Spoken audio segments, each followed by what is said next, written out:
With a burger, as with all things that you cook, you have to ask yourself, is this thing I'm doing to this perfectly good classic dish, is it making it better? It might make it more entertaining. It might dazzle people and say, oh, look how clever he is. It might deconstruct it in a way that impresses people or delights them or astounds them. But does it make it better? The perfect burger is the classic soft, squishy potato bun, a hunk of well-ground, good quality beef, and more often than not, processed, meltable cheese. Or, if you like this kind, the sort of squashed, flat, perfectly acceptable twin gray patty, the In-N-Out burger model or Shake Shack model with some cheese, also perfect.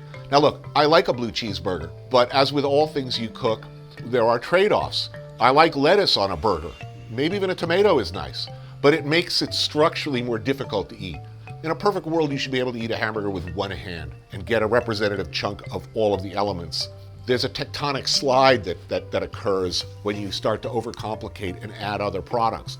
You know, a burger's a beautiful thing. It's not beautiful when you're wearing half of it, or you're left with 2 bites of just meat or just bun.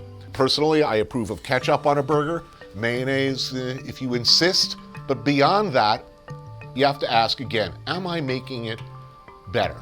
Am I making this more enjoyable by adding bacon? Maybe. How should that bacon be introduced into the question? It is an engineering and structural problem as much as it is a flavor experience.